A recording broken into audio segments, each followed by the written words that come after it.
Usually when we talk about a business making some sort of green choice, there's this expectation of mathematical elegance. Oh, definitely. Like a perfectly balanced equation. Right. You cut carbon emissions, and the spreadsheet immediately shows, like, a massive boost in PR and a bump in long-term profits. Yeah, and the CEO just points to the board and says, there it is. Shared value. Exactly.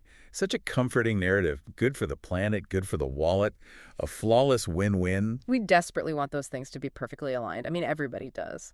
But then, you step into the actual boardroom of a heavy industry trying to decarbonize today, and suddenly that beautiful spreadsheet is completely broken. Yeah, totally shattered. We're looking at a corporate landscape right now that is, well, honestly, it's brutal. It really is. It is the absolute definition of a hard trade-off. There is just no clever design trick that makes the underlying conflict disappear. Okay, let's unpack this. Welcome to today's deep dive. We are jumping straight into the center of that boardroom today. And we've got some incredible source material for this. We do. We're using this really fascinating set of university lecture slides from Professor Mikhail Kostela at the University of Reading. The material is literally titled The Hard Trade-Off. It is. And our mission for this deep dive, we are going to completely dismantle that cozy corporate myth of the sustainability win-win. Right. We want to look at what actually happens when doing the right thing for the planet genuinely hurts the bottom line. Or, costs thousands of workers their livelihoods. And as we dig into this, it's probably important to note how we are approaching the material today. Oh, absolutely. Good point. Because we are going to be exploring some highly charged mechanisms, things like government subsidies, trade union demands, international tariffs. Yeah, very heavy stuff. Right. So our goal is to act strictly as impartial guides to Professor Kostela's analysis. We are here to understand the mechanical reality of these economic decisions. Exactly. We are absolutely not here to endorse any specific political viewpoint or, left-wing or right-wing policy. We just want to look under the hood and see how the engine actually works. Spot on. So as we go through this, I want you, yes, you listening right now, to imagine you are sitting on a corporate board of directors today. It's a tough seat to be in. It really is. You are making decisions where there is no easy answer, no perfect equation. There are only victims, and you kind of have to choose who takes the hit. It's a massive responsibility. And honestly, the best place to start is by looking at why boards faced with a very clear climate crisis so often just choose to delay. Because from the outside, it's really easy for the public to just point fingers and yell, corporate greed. Oh, sure. But there's this mechanical accounting trap here, which the source material breaks down as the two costs trap. Right, because these two costs fall on entirely different people. Exactly. And at completely different times. Okay, so walk us through the first cost. So first, you have the cost of acting. This means massive capital expenditure to build new green facilities. Right. It means accepting shrinking profit margins and, very likely, cutting local jobs. And that cost falls right now, today. Today. It falls heavily on the firm and its immediate workforce, and it is painfully visible on a quarterly balance sheet. But then you have the second cost, which is the cost of not acting. Yeah, the phantom cost. Right, which includes accelerating climate damage, losing your social license to operate over the next decade, and holding on to what are called stranded assets. And the catch is, this second cost falls much later in the future. Plus, it's diffuse, right? The worst of it falls on society as a whole, not just your specific company. Exactly. Because the cost of acting is immediate and concentrated, and the cost of not acting is distant and shared, the boardroom pressure is almost always just to wait. To delay. I really want to zoom in on that phrase you just used, though, stranded assets. Oh, it's such a crucial concept for all of this. It really is. The term was popularized by financial analysts at Carbon Tracker, and it essentially refers to an asset that loses its value before the end of its economic life.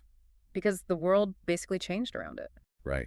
It's kind of like being in a high-speed race. Yeah. Jumping out of your gas-guzzling car into an electric vehicle too early means you might just stall before the finish line. Because the market just isn't ready with charging infrastructure yet. Exactly. Yeah. But jumping out too late means you crash headfirst into a regulatory wall.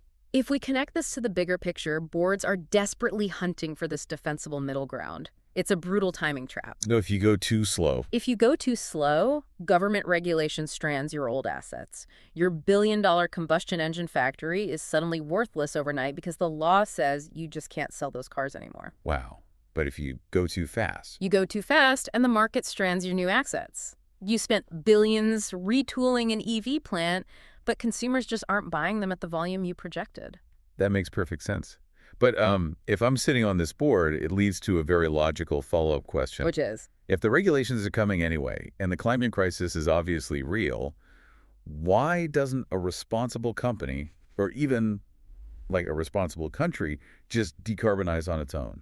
You mean just bite the bullet and lead the way? Yeah. Take the early financial hit and just be the leader. Well, because of a deeply frustrating economic reality called carbon leakage. Carbon leakage. Okay, what is that exactly? Basically, if one region decides to price carbon highly and enforce really strict environmental rules and a neighboring region doesn't... The production doesn't magically become clean? Right. The manufacturing and all the emissions simply relocate to the cheaper, dirtier place? So the global climate gets absolutely zero benefit. Zero. The exact same amount of carbon goes into the atmosphere. It just poured out of a different factory in a different country. And the responsible region loses all its domestic industry and jobs in the process. That is wild. It's a huge problem. Look at Mario Draghi's 2024 report on European competitiveness. It highlights exactly this tension. What did he find? That the green transition is actively clashing with Europe's ability to compete on cost, especially against massive manufacturing hubs in Asia and the United States. So it creates this massive race-to-the-bottom risk. Precisely. When being responsible is incredibly costly, and you do it unilaterally, the least scrupulous firm in the least regulated country just swoops in and wins the market share. Okay, so what does this all mean for policymakers? Because they have to try and fix this. They do, and they try. Well, to fight this leakage, in October 2024, the European Union imposed extra tariffs of 17 to 35% on Chinese electric vehicles. And that's on top of the standard 10% duty. Right. And the stated goal was to, quote, level the playing field. But I have to push back here because looking at the material, this seems completely contradictory. How so? If we put heavy tariffs on the exact cheap electric vehicles we desperately need consumers to buy to hit our global climate targets, aren't we just making the green transition drastically more expensive for everyone? Just to protect the local auto jobs. Exactly. Isn't that totally counterproductive for the climate? This raises an incredibly important question, and it is what Professor Costello identifies as the ultimate sub-trade-off. Your logic is entirely correct. The exact same tariff that protects a European auto worker's job actively makes the climate solution way more expensive for the consumer. So you are literally choosing between domestic economic stability and the speed of global decarbonization. Even defending your own domestic industry has a severe climate cost. I think we need to look at some concrete examples because sitting here talking about carbon leakage and tariffs can start to feel a little theoretical. Yeah, we need to ground it. The material actually outlines 4 massive industries in crisis to prove this isn't just abstract theory. Let's start with the automakers, since we're already on the topic of EVs. Good idea, because the financial and human costs of this shift are just staggering when you look at the raw data. They really are. Take Stellantis, for example, the giant parent company of brands like Fiat, Peugeot, and Jeep. Okay, what happened with them? They reported a net loss of roughly 22 billion euros for 2025. 22 billion, with a B. With a B. And that wasn't just a bad quarter, it was heavily driven by a massive strategic reset. What do you mean? Their leadership plainly admitted they overestimated the pace of the energy transition. They moved way too fast and the market stranded their new assets. Wow. And the human toll of that kind of miscalculation is even sharper. Look at Volkswagen. Right. They had a whole campaign for this. They did. Under a corporate banner, they literally called Future Volkswagen, which sounds incredibly forward-thinking and socially responsible. They agreed in December 2024 to cut more than 35,000 jobs across their German plants by 2030. 35,000 jobs. That's a small city. It is. And why did they do it? It's not just standard corporate cost-cutting. It's a mechanical reality of the product. Because of how EVs are built. Exactly. An electric vehicle simply requires about 1/3 fewer assembly hours to build than a complex internal combustion engine car. There are just fewer moving parts. You literally just do not need as many human hands on the assembly line. And then you combine that physical reality of the technology with the fierce competition factor we talked about. Right, the foreign rivals. Chinese rivals like BYD are absolutely dominating the space. The data shows BYD received roughly 2 billion euros in state subsidies in 2022 alone. Which lets them scale massively and cheaply. Exactly. By 2024, Chinese manufacturers had captured a full 25% share of the European EV market. So the math just doesn't work for keeping all those legacy jobs in Germany. The board's hands are totally tied. Completely tied. Now, aviation is a totally different beast, but they are just as trapped. Oh, aviation is fascinating. Because we all know there is no electric long-haul passenger plane coming anytime in the next few decades. Right, the batteries are just way too heavy. You can't fly across the Atlantic on lithium-ion. So the only real lever the industry has is sustainable aviation fuel, or SF. Right. And EU rules mandate that SF blending into regular jet fuel must rise to 70% by 2050. Okay, so they just buy the clean fuel. What's the trap? Well, here is the mechanism that breaks the spreadsheet. Synthetic e-kerosene, which is the truly clean version of this fuel, it costs roughly 10 times the price of fossil jet fuel. Wait, 10 times. 10 times. And airlines operate on razor-thin margins. If a European airline buys that clean fuel, their ticket prices have to skyrocket. Because it's a unilateral rule like we talked about with leakage. Exactly. Flyers will simply book their long-haul flights through non-EU hubs to avoid the cost. So the airline tries to do the right thing and they just go bankrupt. Yep. Then you have the oil majors. Look at BP's major strategic reset in February 2025. Right, they made a massive pivot. They announced they were cutting their energy transition spending by over $5 billion. $5 billion pulled out of green tech. And instead, they favored near-term shareholder returns from their traditional oil and gas operations. And the craziest part? The market rewarded them for it. Of course they did. Investors want reliable dividends right now, not a massive 20-year bet on green tech that dilutes their current returns. BP essentially retired their previous climate targets because the financial gravity just pulled them back to their core business. And finally, we have the fourth industry, steel, which really brings the human element into sharp focus. Yeah, this one is tough. Consider Tata Steel in Port Talbot, Wales. In September 2024, they closed a traditional coal-powered blast furnace to switch over to an electric arc furnace. Now, the climate case for this is undeniable, right? Oh, absolutely. The new technology cuts the site's total emissions by an incredible 90%. 90%. That's a massive win for the planet. It is. But an electric arc furnace melts down scrap steel. It doesn't make it from scratch. It needs far fewer workers to operate. It costs 2,800 jobs in a single town. Just devastating for the community. The estimate puts the hit to the local economy at £200 million a year in lost earnings. When a plant like that sheds 2,800 jobs, it's not just the steel workers who suffer. No, it ripples out. The local diners close, the supply shops close, the entire tax base just evaporates. It's systemic. Here's where it gets really interesting, though. Look at the pattern across all four of these industries. There's definitely a common thread. In every single case, the cleaner path is real. The technology exists. Right. But the victims rotate. Right. For airlines, the shareholders and the flyers pay the price. For oil, the future planet pays because the companies retreat to fossil fuels. And for steel and autos, the workers and the local towns pay the ultimate price. The structural trap is identical across the board. Only the victims change. Which brings us to how companies and governments actually attempt to manage this fallout. You've likely heard the phrase, the just transition, thrown around in corporate PR materials lately. Oh, yeah. It usually sits right next to, like, synergy and empowerment in a press release. Sounds like such a sanitized management slogan. But what's really fascinating here is that its origins are the exact opposite of that. It didn't start in a corporate boardroom at all. Where did it come from? It originated in the 1990s with a U.S. trade unionist named Tony Mazzocchi. A union leader. Yes. He represented workers in the oil and chemical industries who were constantly being told that environmental progress inherently meant they would be fired. So what did he propose? Mazzocchi demanded that if society wants clean air, society needs to fund a, quote, superfund for workers. Like the EPA Superfund for toxic waste. Exactly the same logic.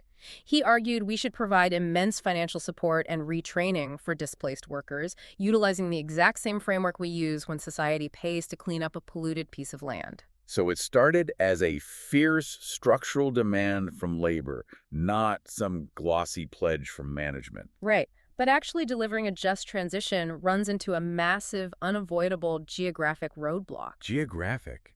How so? Well, the harsh truth in the macroeconomic data is that the new gleaming green jobs are rarely located in the same geographic region as the old dirty jobs they are replacing. Oh, I see. The material points to the region of Mpumalanga in South Africa as a prime example of this. Okay, let's stick at that. That specific region holds about 80% of the country's coal resources, and the jobs are hyper-concentrated right there. But the planned renewable energy projects the wind and solar farms. Where are they? They are being built hundreds of kilometers away. Oh, man.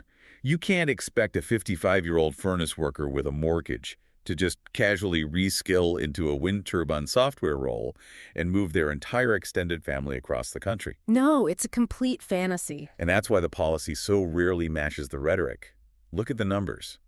By the end of 2023, only about 14% of coal workers in coal-dependent countries were covered by any functioning just transition policy. 14%. That's abysmal. The reason that number is so low is because creating targeted regional economic overhauls requires massive coordinated state funding. It's incredibly expensive. It takes decades of planning, and most governments are simply unable or unwilling to commit that kind of localized capital. That geographic mismatch is exactly why these decisions are so agonizing when you bring them down to a single company's level. Let's put you, the listener, back in that boardroom seat we talked about earlier. Let's do it. The material runs a fantastic simulation with a fictional car maker called Northbridge Motors. You're on the board. You want to push EVs, but the economics have been tough. Then a sudden twist arrives. What's the twist? The EU's Carbon Border Adjustment Mechanism, or CBAM, has been live since January 2026. Ah, CBAM.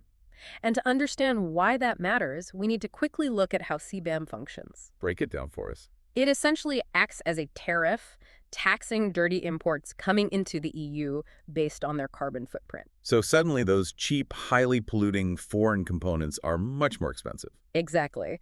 And this shifts the math for your board. It makes the green switch to domestic EV production much more financially defensible for your company. Because your foreign competitors are finally paying a penalty for their emissions. Right. But the human problem on the ground remains exactly the same. Right, because the Northbridge factory is your town's biggest employer. And as we established with Volkswagen, an EV line means a massive permanent drop in headcount. You can't magically invent assembly jobs that the technology simply doesn't require anymore. Even if the economics now favor going green thanks to the border tax, the local town is still going to be hollowed out. No, can't invent the jobs. But a responsible board doesn't pretend the human cost away. The transition will happen regardless, but it can be handled with foresight or it can be an absolute disaster. Does the material give examples of both? It does. It contrasts two very different approaches. Look at Spain in 2018. Okay, what did Spain do? The government, the labor unions, and the energy companies all sat down together before the coal market collapsed completely. Proactive. Nice. They signed a tripartite agreement to close the mines, but they combined corporate buyouts with state-funded early retirement, and they committed to building new renewable infrastructure in those exact same geographic regions. So they actually solved the geography problem. Yes, and it resulted in social peace. Now, compare that to the historic pattern in places like the UK or the US. Where it's just abrupt, unplanned closures. Exactly. Abrupt steel and mining shutdowns that left communities with generational unemployment, collapsing property values, and huge spikes in ill health. So it really just comes down to social dialogue, giving workers credible timelines, not sudden pink slips, and fighting for regional support before the factory doors are padlocked. Which brings us to the ultimate takeaway from Professor Costola. He offers a really sharp framework for judging any corporate climate action you might read about in the news. I love a good framework. What is it? He divides them into three categories: value, cost, and theater. Okay, let's go through them. What is value? Value is that rare, beautifully managed transition. It's the Spain example. The company secures its future in the new market, but actually does the hard, expensive work of carrying the workforce and the community along with them. Got it. And the second one, cost. This is the honest, brutal middle ground. It's a necessary technological change made for the sheer survival of the company, but it comes with a real near-term bill that someone clearly has to bear. Like the steelworkers in Port Talbot. Exactly. It's painful, but it's an honest accounting of the cost. And finally, theater. Theater. Theater is the glossy net zero by 2050 pledge with absolutely zero funded plan for what actually happens to the workers. Right. Or it's a climate target that quietly gets retired the exact moment it actually costs the shareholders money, like we saw with the oil majors retreating. So, listener, the next time you see a company issue a glowing press release about, committing to communities, while they simultaneously close a manufacturing plant without funding any actual localized retraining. You know exactly what to call it. It is pure theater. Which leaves us with a final, rather provocative thought from the source's closing reflections. Okay, let's hear it. I really want you to mull on this. If a transition helps workers exit a dying industry with dignity, say, through a very generous corporate severance package, but it does not actually replace their jobs with new opportunities in that specific community, Yeah. is that a just transition, or is it fundamentally a failure of one? Oh, wow. That's a deep question. In a world where the new green economy intrinsically requires less human labor, where an EV needs a third fewer assembly hours, and an electric arc furnace needs hundreds fewer steel workers, is the promise of a just transition actually an impossible ideal? Are we perhaps using the very real necessity of the climate crisis to mask a permanent structural decline in industrial human labor? And if so, who should ultimately foot the bill for an entire generation left behind?